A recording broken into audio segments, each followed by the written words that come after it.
അറിയപ്പെടാൻ മുറിച്ചു നൽകുന്ന ദിവ്യ സ്നേഹകാരുണ്യമേ,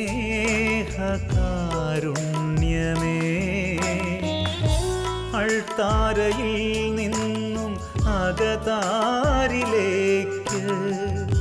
ഒഴുകും സ്നേഹപ്രവാഹമേ, ഒഴുകും സ്നേഹപ്രവാഹമേ.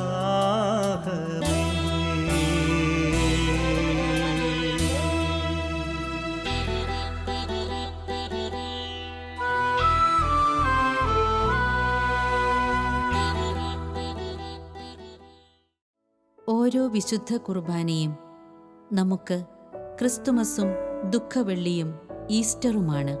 കാലിത്തൊഴുത്തും ഗാഗുൽത്തായും കർത്താവിൻ്റെ ഒഴിഞ്ഞ ശവകുടീരവും ഓരോ ദിവ്യബലിയിലും നമ്മോട് സംസാരിക്കുന്ന യാഥാർത്ഥ്യങ്ങളാണ്. വിശുദ്ധ ആൽബർട്ട്. ഈശോയിൽ സ്നേഹമുള്ളവരെ, ബലിയും ജീവിതവും എന്ന ഈ പ്രോഗ്രാമിലേക്ക് യേശുവിൻ്റെ നാമത്തിൽ ഏവർക്കും സ്വാഗതം ആശംസിക്കുന്നു. ക്രൈസ്തവ ജീവിതത്തിൻ്റെ ആഴങ്ങളെക്കുറിച്ച് മനസ്സിലാക്കാൻ, ക്രൈസ്തവ ജീവിതത്തിൻ്റെ കേന്ദ്രബിന്ദുവായ വിശുദ്ധ കുർബാനയെക്കുറിച്ച് കൂടുതൽ അറിയാനും ആ അറിവിൻ്റെ വെളിച്ചത്തിൽ അനുഭവവേദ്യമായ ബലിയർപ്പണത്തിനും വേണ്ടിയിട്ടാണ് നാം ഒരുങ്ങുക. കഴിഞ്ഞ എപ്പിസോഡുകളിലൊക്കെ കുർബാനയുടെ വിവിധ മാനങ്ങളെക്കുറിച്ച്, കത്തോലിക്കാ സഭയുടെ പ്രബോധനങ്ങളെക്കുറിച്ച് ആണ് നാം ചർച്ച ചെയ്തുകൊണ്ടിരുന്നത്. യഥാർത്ഥ അറിവിൽ നിന്ന് മാത്രമേ ശരിയായ ബലിയർപ്പണം, അനുഭവവേദ്യമായ ബലിയർപ്പണം നമുക്ക് സാധ്യമാവൂ. വിശുദ്ധ കുർബാനയുടെ ആഴങ്ങളിലേക്ക് ഇറങ്ങുവാൻ പരിശുദ്ധാത്മാവിൻ്റെ കൃപ നമുക്ക് ചോദിക്കാം. പരിശുദ്ധാത്മാവിൻ്റെ സഹായം കൊണ്ട് മാത്രം മനസ്സിലാകുന്നതാണ് വിശുദ്ധ കുർബാന. കാരണം ഇത് ദിവ്യ രഹസ്യമാണ്, മനുഷ്യബുദ്ധിക്ക് മുഴുവൻ ഗ്രഹിക്കാൻ സാധിക്കാത്തതാണ്. എന്നാൽ പരിശുദ്ധാത്മാവിൻ്റെ കൃപയാൽ പൂർണ്ണമായി അനുഭവിക്കാൻ നമുക്ക് സാധിക്കുന്ന യാഥാർത്ഥ്യം. പരിശുദ്ധാത്മാവിൻ്റെ കൃപയാൽ വിശുദ്ധ കുർബാനയുടെ വളരെ പ്രധാനപ്പെട്ട ഒരു തലത്തെക്കുറിച്ചാണ് ഇന്ന് നമ്മൾ വിചിന്തനം ചെയ്യുക. വിശുദ്ധ കുർബാന യഥാർത്ഥത്തിൽ ത്രിത്വത്തിൻ്റെ ആഘോഷമാണ്, ത്രിത്വത്തിൻ്റെ പ്രവർത്തനമാണ്. പരിശുദ്ധ ത്രിത്വത്തിലുള്ള നമ്മുടെ വിശ്വാസം പ്രഘോഷിക്കാനുള്ള അവസരമാണ് വിശുദ്ധ കുർബാന. വിശുദ്ധ കുർബാനയുടെ ഈ മാനത്തെ മനസ്സിലാക്കേണ്ടത് വളരെ അത്യാവശ്യമാണ്.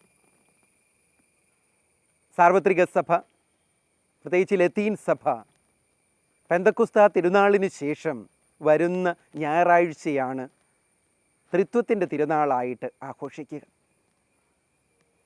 പൗരസ്ത്യ സഭകളെ സംബന്ധിച്ചിടത്തോളം പന്തക്കുസ്താ തിരുനാൾ തന്നെയാണ് ത്രിത്വത്തിൻ്റെ തിരുനാളായിട്ട് ആഘോഷിക്കുന്നത്. സഭയുടെ ഈ വിശ്വാസത്തെ സഭ ഓരോ കുർബാനയിലും പ്രഘോഷിക്കുന്നുണ്ട്, അനുസ്മരിക്കുന്നുണ്ട് എന്നുള്ള കാര്യം നമ്മൾ അറിഞ്ഞിരിക്കണം. യഥാർത്ഥത്തിൽ കുർബാന ത്രിത്വത്തിൻ്റെ പ്രവർത്തനമാണ്. പിതാവിൻ്റെയും പുത്രൻ്റെയും പരിശുദ്ധാത്മാവിൻ്റെയും പ്രവർത്തനം. ക്രിസ്തുവിൻ്റെ കുരിശുമരണത്തെ മാത്രം കുർബാനയിൽ നമ്മൾ കണ്ടാൽ പോരാ, മറിച്ച് രക്ഷാകര കർമ്മത്തിലുള്ള പരിശുദ്ധ ത്രിത്വത്തിൻ്റെ പ്രവർത്തനത്തെ ഈ കുർബാനയിൽ അനുഭവിക്കാനായിട്ട് പ്രിയമുള്ളവരെ നമുക്ക് സാധിക്കണം. അതുകൊണ്ടാണ് പറയുന്നത് കുർബാനയ്ക്ക് 3 പ്രധാന കാര്യങ്ങളുണ്ട്. കുർബാന എന്ന് പറയുന്നത് ക്രിസ്തുവിൻ്റെ രക്ഷാകര രഹസ്യങ്ങളുടെ അനുസ്മരണമാണ്, പന്തക്കുസ്ത അനുഭവമാണിത്. അതുപോലെ തന്നെ ഇത് പിതാവായ ദൈവത്തെ മഹത്വപ്പെടുത്തലാണ്. ഈ 3 കാര്യങ്ങളും മനസ്സിൽ നമ്മുടെ ഉണ്ടായിരിക്കണം നമ്മൾ കുർബാന ആഘോഷിക്കുമ്പോൾ. ത്രിത്വ രഹസ്യത്തെ മനസ്സിലാക്കുക എന്നുള്ളത് മനുഷ്യബുദ്ധിക്ക് പറ്റുന്ന കാര്യമല്ല എന്ന് നമുക്കറിയാം. വിശുദ്ധ അഗസ്തീനോസ് പുണ്യവാളൻ്റെ ജീവിതത്തിൽ നടന്ന ഒരു സംഭവം ഇവിടെ അനുസ്മരിക്കുന്നത് നല്ലതാണ്.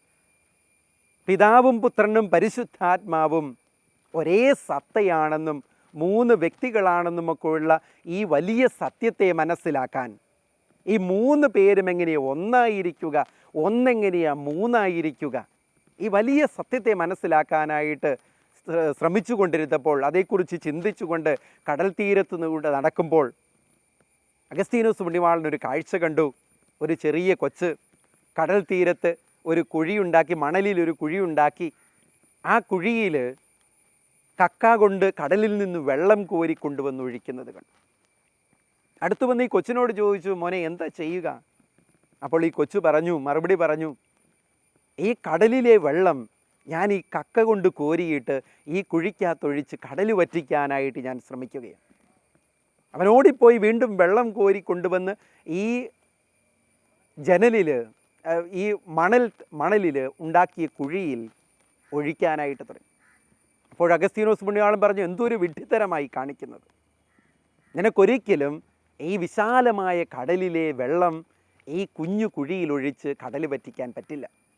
അപ്പോൾ ഈ കുട്ടി മറുപടി പറഞ്ഞു, അങ്ങിപ്പോൾ ചിന്തിക്കുന്ന കാര്യത്തെക്കുറിച്ച് മനസ്സിലാക്കുന്നതിനേക്കാളും എളുപ്പമാണ് ഈ കക്കയ്ക്കകത്ത് കടലിലെ വെള്ളം കോരി കടൽ വറ്റിക്കുന്നത്.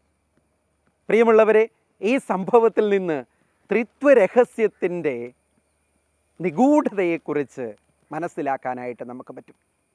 മനുഷ്യബുദ്ധിക്ക് മനസ്സിലാക്കാൻ പറ്റുന്ന കാര്യമല്ലത്, മനുഷ്യബുദ്ധിയിൽ ഒതുങ്ങുന്നതുമല്ല. എങ്കിലും യേശു നമ്മൾക്ക് വെളിപ്പെടുത്തി തന്നതുകൊണ്ട് ഈ ത്രിത്വരഹസ്യത്തിൽ നമ്മൾ വിശ്വസിക്കുന്നു. ഈ വിശ്വാസത്തെ കുർബാനയിൽ നമ്മൾ പ്രഘോഷിക്കുന്നു. ഈ വിശ്വാസത്തെ നമ്മൾ കുർബാനയിൽ അനുഭവിക്കുന്നു. ഈ വാക്കുകൾ വളരെ പ്രധാനപ്പെട്ടതാണ്. ത്രിത്വരഹസ്യത്തിലുള്ള എൻ്റെ വിശ്വാസത്തെ ഞാൻ പ്രഘോഷിക്കുന്നത് കുർബാനയിലൂടെയാണ്. ത്രിത്വരഹസ്യത്തിലുള്ള എൻ്റെ വിശ്വാസത്തെ ഞാൻ ആഘോഷിക്കുന്നതും അനുഭവിക്കുന്നതും കുർബാനയിലാണ്. ഈ അനുഭവം സ്വന്തമാക്കാനായിട്ട് കത്തോലിക്കാ സഭ നമ്മളോട് ആഹ്വാനം ചെയ്യുന്നത് ഓരോ കുർബാനയിലും ത്രിത്വരഹസ്യത്തെ അനുഭവിക്കാൻ നമ്മൾക്ക് സാധിക്കുന്നു. വിശുദ്ധ യോഹന്നാൻ്റെ സുവിശേഷം 1-ാം അധ്യായം 18-ാമത്തെ തിരുവചനത്തിൽ നമ്മൾ ഇപ്രകാരം വായിക്കുന്നു, ദൈവത്തെ ആരും ഒരിക്കലും കണ്ടിട്ടില്ല. ദൈവത്തെ ആരും ഒരിക്കലും കണ്ടിട്ടില്ല എന്ന് യോഹന്നാൻ വളരെ വ്യക്തമായിട്ട് നമ്മളെ പഠിപ്പിക്കുന്നുണ്ട്. പിന്നെയോ, പിതാവുമായി ഗാഢബന്ധം പുലർത്തുന്ന ദൈവം തന്നെയായ ഏകജാതനാണ് അവിടുത്തെ വെളിപ്പെടുത്തിയത്. ദൈവത്തെ ആരും ഒരിക്കലും കണ്ടിട്ടില്ല, എന്നാൽ പിതാവുമായി ഗാഢബന്ധം പുലർത്തുന്ന ഏകജാതനാണ് അവിടുത്തെ നമുക്ക് വെളിപ്പെടുത്തിയത്. തൃത്വത്തെക്കുറിച്ചുള്ള സഭയുടെ അറിവും ജ്ഞാനവും സഭ സ്വീകരിച്ചത് ദൈവപുത്രനിൽ നിന്നാണ്. വിശുദ്ധ ഗ്രന്ഥത്തിൽ നമ്മൾ കൃത്യമായി കാണുന്നു, ത്രിത്വത്തെക്കുറിച്ചുള്ള വലിയ രഹസ്യം തമ്പുരാൻ നമുക്ക് വെളിപ്പെടുത്തി തന്നത്. ഈ വിശ്വാസത്തെ പ്രഘോഷിക്കാനും ആഘോഷിക്കാനും അനുഭവിക്കാനും ഓരോ കുർബാനയും നമ്മളെ ക്ഷണിക്കുകയാണ്. അതുകൊണ്ട് പ്രിയമുള്ള സഹോദരങ്ങളെ, ഓരോ കുർബാനയിലും ഈ ത്രിത്വത്തിലുള്ള വിശ്വാസം നമ്മൾ ഏറ്റുപറയണം. ഈ ത്രിത്വത്തിലുള്ള വിശ്വാസത്തിൽ ആഴപ്പെടാനായിട്ട് പരിശ്രമിക്കണം. കാരണം നമ്മുടെ ദൈവം ത്രിത്വമാണ്, പിതാവും പുത്രനും പരിശുദ്ധാത്മാവുമാണ്. അതുകൊണ്ട് കുർബാനയിൽ പിതാവിൻ്റെ പ്രവർത്തനത്തെ, പുത്രൻ്റെ പ്രവർത്തനത്തെ, പരിശുദ്ധാത്മാവിൻ്റെ പ്രവർത്തനത്തെ കാണാനായിട്ട് നമുക്ക് സാധിക്കണം. അതുകൊണ്ടാണ് പലപ്പോഴും പ്രാർത്ഥനകൾ, കുർബാനയിലെ പ്രാർത്ഥനകൾ പിതാവായ ദൈവത്തോടുള്ള പ്രാർത്ഥനയുണ്ട്, പുത്രനെ അനുസ്മരിക്കുന്ന പ്രാർത്ഥനകളുണ്ട്, പരിശുദ്ധാത്മാവിനെ അനുസ്മരിക്കുന്ന പ്രാർത്ഥനകളുണ്ട്. കുർബാനയുടെ ആഴങ്ങളിലേക്ക് നമ്മൾ പ്രവേശിക്കുമ്പോൾ, കുർബാന യഥാർത്ഥത്തിൽ മനസ്സിലാക്കാനായിട്ട് നമ്മൾ ശ്രമിക്കുമ്പോൾ, നമുക്ക് ഈ പ്രാർത്ഥനകളിൽ ബോധപൂർവം പങ്കെടുക്കാനായിട്ട് പറ്റും. അച്ഛൻ ചെല്ലുന്ന പ്രാർത്ഥന എങ്ങനെയെങ്കിലും കേട്ടാൽ പോരാ, കാഴ്ചക്കാരായി നിന്നാൽ പോരാ.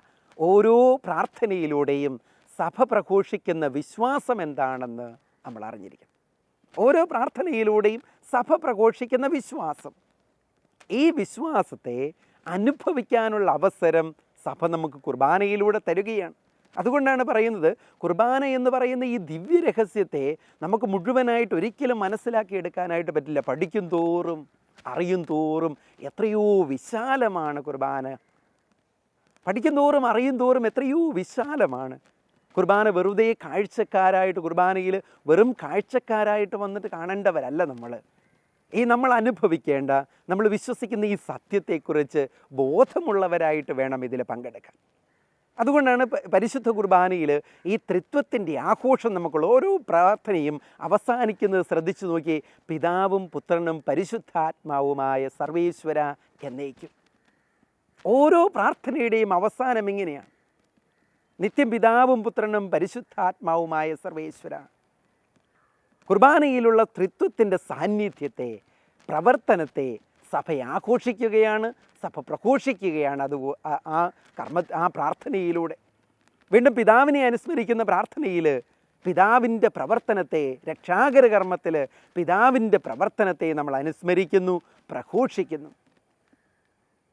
കുർബാന സ്ഥാപന വചനങ്ങൾ വരുമ്പോൾ പിതാവായ ദൈവം പുത്രനിലൂടെ ചെയ്ത മഹനീയ രഹസ്യങ്ങളെ, കുരിശുമരണത്തെ, പീഡാസഹനത്തെ നമ്മൾ ഓർക്കുകയും അനുസ്മരിക്കുകയും ആഘോഷിക്കുകയും ചെയ്യുകയാണ്.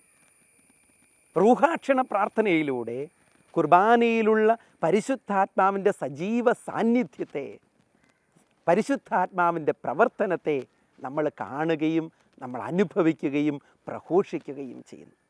ഈ ചിന്തകളോടുകൂടെ വേണം ഓരോ കുർബാനയിലും നാം പങ്കുകൊള്ളാൻ. ഈ ചിന്തകൾ മനസ്സിൽ സൂക്ഷിച്ചുകൊണ്ട് പിതാവിൻ്റെയും പുത്രൻ്റെയും പരിശുദ്ധാത്മാവിൻ്റെയും പ്രവർത്തനമായി, ത്രിത്വത്തിൻ്റെ പ്രവർത്തനമായി പരിശുദ്ധ കുർബാനയെ നാം കാണേണ്ടിയിരിക്കുന്നു. പ്രിയമുള്ളവരെ, അതുകൊണ്ട് പൗരസ്ത്യ സഭകളും പാശ്ചാത്യ സഭകളും പാശ്ചാത്യ സഭയും തമ്മിൽ ദൈവശാസ്ത്ര രീതിയിൽ, വിചിന്തനങ്ങളിൽ അല്പം വ്യത്യാസമുണ്ടെങ്കിലും എല്ലാ സഭകളും പരിശുദ്ധ കുർബാനയെ ത്രിത്വത്തിൻ്റെ പ്രവർത്തനമായിട്ടാണ് കാണുക. പരിശുദ്ധ കുർബാനയെ ത്രിത്വത്തിൻ്റെ പ്രവർത്തനമായിട്ടാണ് എല്ലാ സഭകളും മനസ്സിലാക്കുന്നതും എല്ലാ സഭകളും കാണുന്നതും. ഈ വിശ്വാസം പ്രഘോഷിക്കാൻ വേണ്ടിയിട്ടാണ് ത്രിത്വത്തിലെ 3 ആളുകളെയും ഓർക്കുന്ന, അനുസ്മരിക്കുന്ന പ്രാർത്ഥനകൾ കുർബാനയിൽ സഭ കൂട്ടിച്ചേർത്തത്.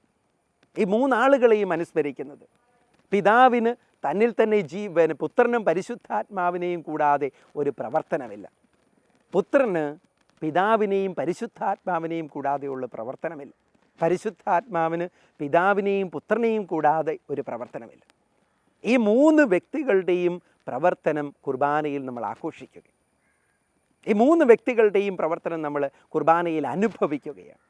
അതുകൊണ്ട് കുർബാനയിൽ സജീവമായിട്ട് പങ്കെടുക്കാൻ ഈ വലിയ രഹസ്യത്തെക്കുറിച്ചുള്ള അറിവ് നമ്മളെ സഹായിക്കും. ഈ ബോധ്യത്തിൽ വേണം കുർബാനയിൽ നമ്മൾ പങ്കെടുക്കാൻ, ത്രിത്വത്തിൻ്റെ മുമ്പിൽ തലകുനിക്കാൻ, ത്രിത്വൈക രഹസ്യത്തെ ധ്യാനിക്കാൻ ഓരോ കുർബാനയും നമ്മളെ ക്ഷണിക്കുകയാണ്. ത്രിത്വത്തെ ബഹുമാനിക്കുന്ന ഏറ്റവും വലിയ പ്രാർത്ഥനയാണ് പിതാവിനും പുത്രനും പരിശുദ്ധാത്മാവിനും സ്തുതി എന്ന് നമ്മൾ പ്രാർത്ഥിക്കുന്നത് നിരന്തരം. എത്രയോ തവണയാണ് ജീവിതത്തിൽ നമ്മൾ പ്രാർത്ഥിക്കുന്നത്, എത്രയോ തവണയാണ് കുർബാനയിൽ നമ്മൾ ആവർത്തിക്കുന്നത് പിതാവിനും പുത്രനും പരിശുദ്ധാത്മാവിനും സ്തുതി എന്ന്. പ്രിയമുള്ളവരെ, ഈ ത്രിത്വരഹസ്യത്തെ മനസ്സിലാക്കാനും കൂടുതൽ ആഴങ്ങളിലേക്ക് ഇറങ്ങാനും ഓരോ കുർബാനയും നമുക്ക് അവസരം തരുന്നതാണ് എന്ന് നമ്മൾ മറന്നുകൂടാ. ഓരോ കുർബാനയും നമുക്ക് അതിനുള്ള അവസരം തരികയാണ് ഈ ത്രിത്വരഹസ്യത്തിൻ്റെ ആഴങ്ങളിലേക്ക് ഇറങ്ങുവാനായിട്ട്, ഈ ത്രിത്വരഹസ്യത്തെക്കുറിച്ച് കൂടുതൽ ധ്യാനിക്കുവാനായിട്ട്. എന്താണ് ത്രിത്വരഹസ്യം? നമ്മൾ കുർബാനയിൽ ത്രിത്വരഹസ്യം നമ്മളെ പഠിപ്പിക്കുന്നത് ദൈവം ഒരു കൂട്ടായ്മയാണ്. പിതാവിന് ഒരു പ്രവർത്തനവും തന്നിൽ തന്നെയില്ല, പുത്രനും പരിശുദ്ധാത്മാവും കൂടിയ പ്രവർത്തനം. പുത്രന് തന്നിൽ തന്നെ ഒരു പ്രവർത്തനമില്ല, പരിശുദ്ധാത്മാവിൻ്റെയും പിതാവിനോടും ചേർന്നുള്ള പ്രവർത്തനം. പരിശുദ്ധാത്മാവ് പിതാവിൻ്റെയും പുത്രൻ്റെയും പ്രവർത്തനമാണ്. അതുകൊണ്ട് ഈ കൂട്ടായ്മയാണ് നമുക്ക് മാതൃക, ഈ കൂട്ടായ്മയിലുള്ള ജീവിതമാണ് നമുക്ക് മാതൃക. ഓരോ മനുഷ്യനെന്ന് പറയുന്നത്, അല്ലെങ്കിൽ ക്രൈസ്തവൻ എന്ന് പറയുന്നത് ഏകനായിട്ടിരിക്കേണ്ടവനല്ല, മറ്റുള്ളവരിൽ നിന്ന് മാറി നിൽക്കേണ്ടവനല്ല, കൂട്ടായ്മയിൽ ജീവിക്കേണ്ടതാണ്. കുടുംബത്തിലൊരു കൂട്ടായ്മയിൽ ജീവിക്കേണ്ടവരാണ് നമ്മൾ, സമൂഹത്തിലൊരു കൂട്ടായ്മയിൽ ജീവിക്കേണ്ടവരാണ്. നമുക്ക് തനിയെ ജീവിക്കാനായിട്ട് പറ്റില്ല. ഈ ത്രിത്വരഹസ്യം നമ്മളെ പഠിപ്പിക്കുന്നതും ഈ ഐക്യത്തിൻ്റെ മാനമാണ്, ഈ കൂട്ടായ്മയുടെ രഹസ്യമാണ്. വിശ്വാസ ജീവിതം കൂട്ടായ്മയുടെ ജീവിതമാണ്. അതുകൊണ്ട് തന്നെയാണ് കുർബാന എന്ന് പറയുന്ന ഒരു സമൂഹത്തിൻ്റെ ആഘോഷമാണ്, സഭയുടെ ആഘോഷമാണ്, ഒരു വ്യക്തിയുടെ ആഘോഷമല്ല. ഈ കൂട്ടായ്മയാണ് സഭ എന്നും പ്രഘോഷിച്ചിരിക്കുന്നതും എന്നും ആഘോഷിച്ചിരിക്കുന്നതും. സഭ എന്നും ഈ കുർബാനയെ ഒരു കൂട്ടായ്മയിൽ ആഘോഷിക്കാൻ ശ്രദ്ധിച്ചിട്ടുണ്ട്, എന്നും അതിന് വില കൽപ്പിച്ചിട്ടുമുണ്ട്. ഈ കുർബാനയിൽ വെളിവാക്കപ്പെടുന്ന ത്രിത്വരഹസ്യത്തെ കൂടുതൽ മനസ്സിലാക്കാനായി തമ്പുരാൻ്റെ കൃപ നമുക്ക് ചോദിക്കാം. ഓരോ കുർബാനയിൽ പങ്കെടുക്കുമ്പോഴും ഈ ത്രിത്വരഹസ്യത്തെ ആരാധിക്കാനും ഈ ത്രിത്വരഹസ്യത്തിലുള്ള എൻ്റെ വിശ്വാസത്തെ പ്രഘോഷിക്കാനും എൻ്റെ തൃത്വരഹസ്യത്തിലുള്ള എൻ്റെ വിശ്വാസത്തെ ആഴപ്പെടുത്താനും നമുക്ക് പരിശ്രമിക്കാം. പിതാവിനെയും പുത്രനെയും പരിശുദ്ധാത്മാവിൻ്റെയും പ്രവർത്തനമായ കുർബാനയിൽ അനുഭവവേദ്യമായി പങ്കെടുക്കാനുള്ള കൃപ പരിശുദ്ധ ത്രിത്വത്തോട് നമുക്ക് യാചിക്കാം. പിതാവിനും പുത്രനും പരിശുദ്ധാത്മാവിനും സ്തുതിയായിരിക്കട്ടെ. ആമേൻ. പരിശുദ്ധ പരമദിവ്യ കാരുണ്യത്തിന് എന്നേരവും ആരാധനയും സ്തുതിയും പുകഴ്ചയും ഉണ്ടായിരിക്കട്ടെ. പരിശുദ്ധ പരമദിവ്യ കാരുണ്യത്തിന് എന്നേരവും ആരാധനയും സ്തുതിയും പുകഴ്ചയും ഉണ്ടായിരിക്കട്ടെ. നിത്യം സ്തുതിക്ക് യോഗ്യമായ പരിശുദ്ധ പരമദിവ്യ കാരുണ്യത്തിന് എന്നേരവും ആരാധനയും സ്തുതിയും പുകഴ്ചയും ഉണ്ടായിരിക്കട്ടെ.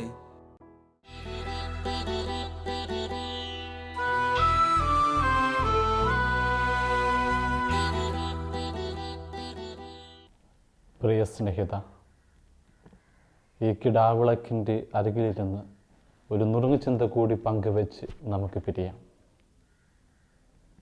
നമ്മളിപ്പോൾ ദൈവത്തിൻ്റെ സ്നേഹവലയത്തിലാകാം, വിശ്വാസത്തിൻ്റെ കരുത്തിലാകാം. എങ്കിലും വഴിതെറ്റിപ്പോകാൻ സാധ്യതയുണ്ട്. രക്ഷ നമ്മുടെ കരങ്ങളിലാകുമ്പോഴും സ്വർഗത്തിൻ്റെ തിരഞ്ഞെടുക്കപ്പെട്ട മനുഷ്യരായി ജീവിക്കുമ്പോഴും ദൈവത്തെ നഷ്ടപ്പെടാൻ ഒരുപാട് സാധ്യതയുണ്ട്. പത്രോസ് ഗുരുവിൻ്റെ സ്നേഹവലയത്തിലായിരുന്നു. എന്നിട്ടും 3 വട്ടം തള്ളിപ്പറഞ്ഞു. അവൻ ആ പാപത്തിൻ്റെ നടുവിലും ക്രിസ്തുവിൻ്റെ കണ്ണുകളിലേക്കൊന്ന് തിരിഞ്ഞു നോക്കി. ആ നോട്ടം അവന് വീണ്ടെടുത്തു. നമ്മളും ദൈവസ്നേഹം മറന്ന് ലോകത്ത് രമിക്കുമ്പോഴും ഒന്ന് തിരിഞ്ഞു നോക്കുക. അതിവികാരൻ്റെ കണ്ണിലേക്ക് നമ്മളും വീണ്ടെടുക്കപ്പെടും. എൻ്റെ മനസ്സിൽ വന്നൊരു കഥയാണ്. മഹാകുസൃതിക്കാരനായ ഒരു കുഞ്ഞാട്, എപ്പോഴും ആട്ടിൻകൂട്ടത്തിൽ നിന്ന് വഴിമാറി നടക്കുന്നവൻ, കൗതുകങ്ങൾ കണ്ട് ഏറ്റവും പിന്നാലെ നടക്കുന്നവൻ. ഒരു ദിവസം അവന് വഴിതെറ്റി. ആലയിൽ ഇടയനും ആടുകളും എത്തിയപ്പോഴാണ് ഇടയന് മനസ്സിലായത് തൻ്റെ കുഞ്ഞാട് നഷ്ടപ്പെട്ടിരിക്കുന്നുവെന്ന്. ഇടയൻ അന്വേഷിച്ച് യാത്രയായി. ഒരുപാട് അലഞ്ഞൊടുവിൽ ഒരു വിഷച്ചുവട്ടിൽ കൗതുകങ്ങൾ കണ്ട് തളർന്നിരിക്കുന്ന കുഞ്ഞാടിനെ കണ്ടു. ഓടി വന്ന് അതിനെ തോളിലെടുത്തിട്ട് ഇടയൻ പറഞ്ഞു, ഇത്ര നേരവും നീ പുറം ലോകത്തിൻ്റെ കാഴ്ചയിൽ സ്വയം മറന്നു നിന്നു. ഇനി ഞാൻ സന്തോഷിക്കട്ടെ, കാരണം എനിക്ക് നിന്നെ തിരികെ കിട്ടിയിരിക്കുന്നു. തോളിലിരുന്ന കുഞ്ഞാട് പിന്നെ കരയാൻ തുടങ്ങി. ആലയിലെത്തിയപ്പോൾ മറ്റാടുകൾ അതിനെ പരിഹസിച്ചു. നീ വിഡ്ഢിയാണ്, ഇടയൻ്റെ തോളിലിരിക്കാൻ ഭാഗ്യം കിട്ടിയ നീ എന്തിനാണ് ഇങ്ങനെ സങ്കടപ്പെടുന്നത്? അപ്പോൾ കുഞ്ഞാട് പറഞ്ഞു, എൻ്റെ ഇടയനെ മറന്ന് ലോകത്തിൻ്റെ സുഖലോലുപതയിൽ കറങ്ങി നടന്നപ്പോൾ ഇടയൻ ഇത്ര അടുത്ത് കണ്ടിട്ടില്ല. ഇപ്പോൾ ഈ തോളിലിരിക്കുമ്പോൾ, ആ കണ്ണുകളിലേക്ക് നോക്കുമ്പോൾ, അവനെ മറന്ന് അകന്നു പോയപ്പോൾ അവൻ കരഞ്ഞ കണ്ണുനീര് ഞാൻ കാണുന്നു. അത് കാണുമ്പോൾ എനിക്ക് കരയാതിരിക്കാനാവുന്നില്ല. അതെ, ദൈവത്തെ മറന്ന് നാം ലോകത്തിൻ്റെ മോഹങ്ങളിൽ കറങ്ങുമ്പോൾ അവൻ്റെ സ്നേഹം നമുക്ക് മനസ്സിലാകില്ല. മടങ്ങി വരിക ദേവാലയത്തിലേക്ക്, അതിവികാരൻ്റെ കണ്ണുകളിലേക്കൊന്ന് നോക്കുക. ആ കണ്ണുകൾ നമ്മോട് പറയുന്നു, അവനെ മറന്ന നാളുകളിൽ അവിടെ നിന്ന് അനുഭവിച്ച വേദന. അത് കാണുമ്പോൾ ഒരു ഏറ്റുപറച്ചിലൂടെ നമുക്ക് മടങ്ങി വരാതിരിക്കാനാവില്ല. ദിവ്യകാരൻ്റെ കണ്ണേ, നിനക്ക് ഞങ്ങളുടെ പ്രണാമം.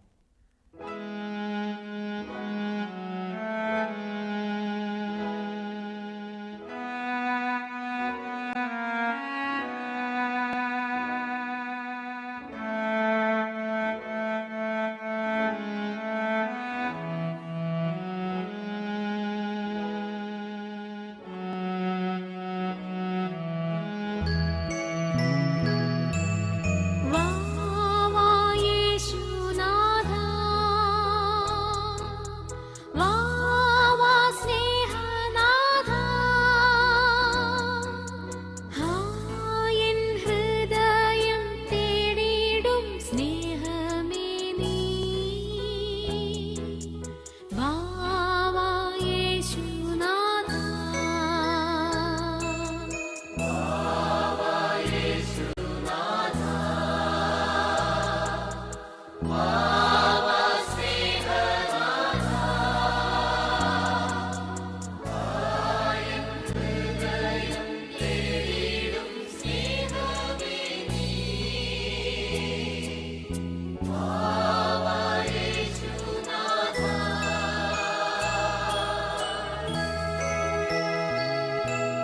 നീ എൻ പ്രാണനാഥൻ, നീ എൻ സ്നേഹരാജൻ, നീ